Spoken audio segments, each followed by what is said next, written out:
शनाया, वो मैं तो बस। तुम चले क्यों नहीं जाते मेरी जिंदगी से? आखिर क्यों पापा ने मेरी शादी तुम जैसे आदमी से कर दी? शनाया का परिवार शिमला के सबसे अमीर परिवारों में से एक था, लेकिन 3 साल पहले शनाया के पिता ने उसकी शादी एक गरीब लड़के अहान से कर दी, जो शनाया के घर जमाई बनकर रहता है। शनाया और अहान के बीच पति पत्नी जैसा कुछ भी नहीं है, फिर भी अहान शनाया को दिलो जान से चाहता है। मुझे पता है शनाया, मेरे हालात ठीक नहीं हैं, पर मैं वादा करता हूँ मैं तुम्हें तुम्हारे हिस्से की सारी खुशियां जरूर दूंगा। अहान अपने ख्वाबों की दुनिया में खोया ये सोच ही रहा था कि तभी अचानक उसके सामने एक बड़ी कार आकर रुकती है। हेलो यंग मास्टर, एशिया की सबसे बड़ी कंपनी के इकलौते वारिस, अब वापस चलने का समय आ चुका है। ये क्या? अहान एक अरबपति है। आखिर क्यों अहान ने सबसे छुपा कर रखा ये राज?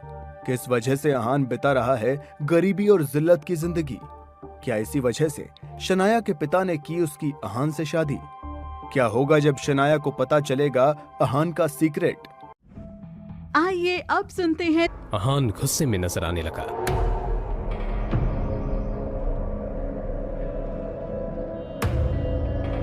मिस्टर विक्रम, आप यहाँ पर क्या कर रहे हैं? यंग मास्टर, मैं आपको लेने के लिए आया हूँ। देखिए, मैं आपके साथ बहस तो नहीं कर सकता, मैं भी आपके पिताजी का एक नौकर ही हूँ, पर हाँ, उन्होंने जो काम बोला है वो तो मुझे करना ही होगा। सीधे पॉइंट पर आइए, पहेलियां बुझाना मुझे पसंद नहीं है। तो मैं आपसे ये कहने के लिए यहाँ आया हूँ कि आपके पिताजी आदित्य रायजादा ये चाहते हैं कि आप आकर उनका बिजनेस संभालें। वो इस एशिया का सबसे बड़ा एम्पायर आपको सौंपना चाहते हैं। और आपको लगा कि मैं उनकी बात मान लूंगा? मैं तो उनका नाजायज बेटा हूं, तो फिर ये सब मुझे क्यों देना चाह रहे हो? फिर जब मेरी माँ बीमार थी और मैं उनके पास मदद मांगने गया था, वो तो मीटिंग में बिजी थे ना, और उसकी वजह से आज मेरी माँ इस दुनिया में नहीं रही, और इसके लिए मैं उन्हें कभी माफ नहीं करूंगा। तो बेहतर ये होगा कि आप चले जाइए। अहान के इस बात पर विक्रम ने एक लंबी सांस ली और फिर कहा, यंग मास्टर, आप तो जानते हैं आपके पिताजी कितने जिद्दी हैं। वो आपको वापस लाने के लिए किसी भी हद तक जा सकते हैं, किसी भी हद तक। उनके सामने कोई औकात नहीं रखता। वो जब चाहे, जिसे चाहे, जहां चाहे, पल में मिट्टी में मिला सकते हैं। लेकिन हाँ, जो आपके साथ हुआ उसे आप भूल जाए और रायजादा ग्रुप को अपना ले। रायजादा तैयार है आपको वो सब कुछ देने के लिए जिसके आप हकदार हैं। अहान ने जैसे अपना आखिरी फैसला सुनाते हुए कहा, आप यहाँ से चले जाइए विक्रम, और जाके बता दीजिए कि मुझे उनकी दौलत में कोई इंटरेस्ट नहीं, और उनकी सारी दौलत भी मेरी माँ को वापस नहीं ला सकती। और हाँ, ये बात गलती से भी बाहर नहीं आनी चाहिए कि मैं रायजादा खानदान से हूँ, और रायजादा ग्रुप का मालिक मिस्टर आदित्य रायजादा का बेटा हूँ। चलिए। विक्रम उसे जाता हुआ देखता रहा और फिर अपना मोबाइल निकालकर आदित्य रायजादा का नंबर डायल किया। दूसरी तरफ से आवाज आई, मुझे वो किसी हालत में चाहिए, उसके लिए जो भी रास्ता अपनाना है अपनाओ, मुझे अहान हर हालत में चाहिए।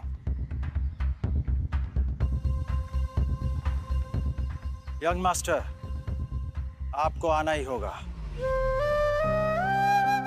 इधर अहान कुछ ही देर में अब अपने घर पहुंच चुका था। लगी घड़ी में देखा तो शाम के 7 बज चुके थे। अपने आसपास देखते हुए उसने कहा, तभी अचानक ही अहान का मोबाइल बज उठा। उसने स्क्रीन पर देखा तो यामिनी जी का फोन था। फोन उठाते ही दूसरी तरफ से आवाज आई, कहाँ थे तुम?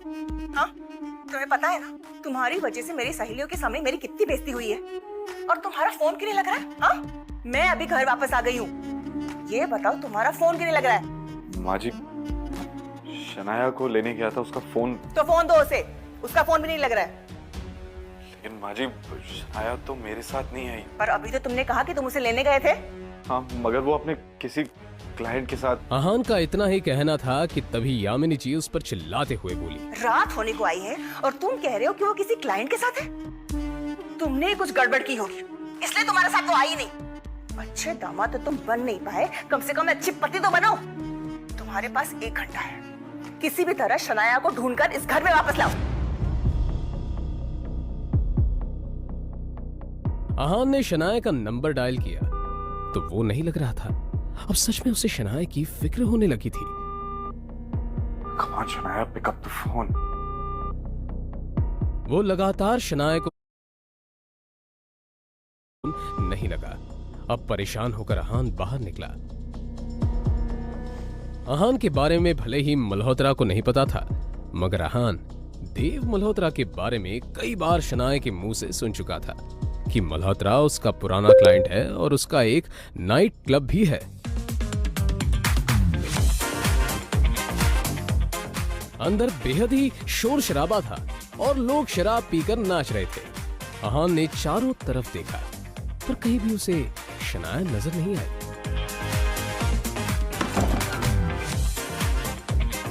यहाँ तुम्हारी हिम्मत कैसे यहाँ आने की?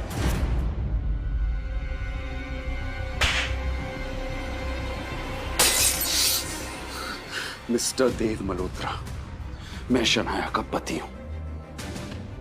जी तो कर रहा तुम्हें अभी के अभी जान से मार दूं, पर मेरे हाथ बंधे हुए हैं क्योंकि शनाया को तुम पर बहुत भरोसा है। अब तुम्हारे साथ क्या करना है ये शनाया ही डिसाइड करेगी। आउट।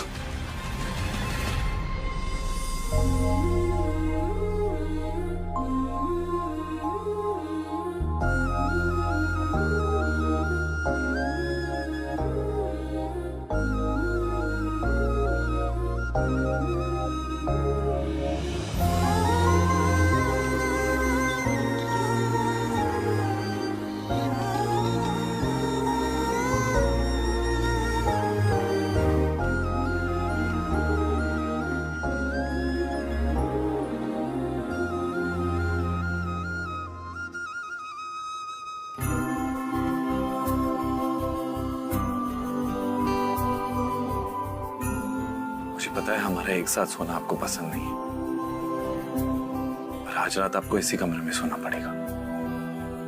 आप ऐसी हालत में नहीं हो जो मैं आपको अकेला छोड़ दूं।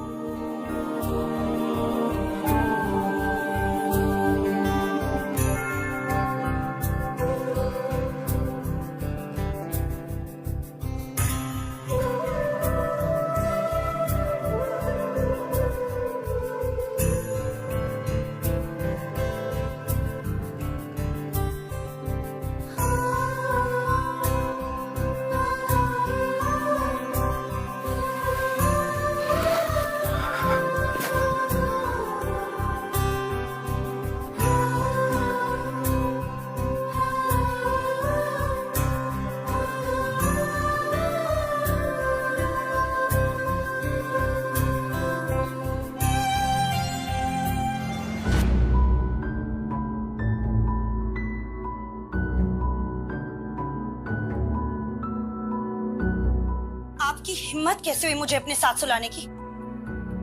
कैसे आई मैं यहाँ? कैसे आई हूँ मैं यहाँ? नहीं, एक सेकंड, आपको पता है ना कि मेरा कमरा अलग है, फिर भी आपने अपने स्तर पर अपने साथ मुझे सुलाने की हिम्मत की कैसे?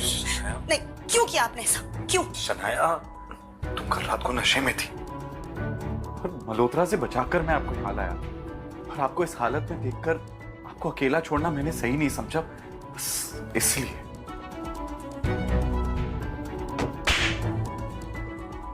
अब शनाया को बीती रात की सारी घटना याद आ गई जब देव मल्होत्रा ने उसके ड्रिंक में कोई दवा मिला दी थी और फिर उसका फायदा उठाना चाहा था। मुझे याद आ गया कि मेरे साथ कल क्या हुआ था।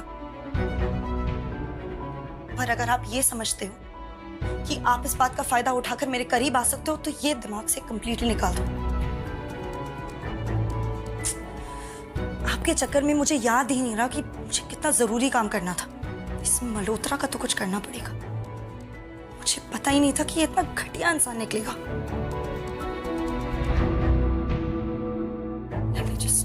कहते हुए शनाया ने अपना लैपटॉप खोला और ईमेल चेक करने लगी। तभी उसे सामने जो दिखा उससे शनाया एकदम से शॉक्ड हो गई। वो हैरानी से ईमेल पढ़ते हुए बोली, ये कैसे हो सकता है? इस ऑफिसर ने मेरे ड्रीम प्रोजेक्ट को अप्रूव। मोबाइल बजने लगा। उसने स्क्रीन पर देखा तो उसके दादाजी आनंद गिल का कॉल था। गिल कंस्ट्रक्शन कंपनी के बिजनेस से जुड़े सारे अहम फैसले वही लेते थे। शनाया फोन की तरफ ऐसे देखने लगी जैसे अगर उसे उठा लिया तो कयामत ही आ जाएगी। उसे पता था कि बिजनेस से जुड़े फैसले लेने में उसके दादाजी बेहद सख्त हैं। आखिर में फिर शनाया ने फोन उठाकर अपने कानों से लगा ही लिया। कुछ ही देर में वो यूं ही दूसरी तरफ से बातें सुनती रही और फिर आखिर में मोबाइल उसके हाथ से छूटकर नीचे गिर गया। वो एकदम से सदमे में आ चुकी थी। आखिर क्या कहा गया फोन की दूसरी तरफ? क्या आहान और शनाया के बीच मिटेंगी दूरियां? जानने के लिए बने रहिए इस कहानी के साथ, सिर्फ और सिर्फ पॉकेट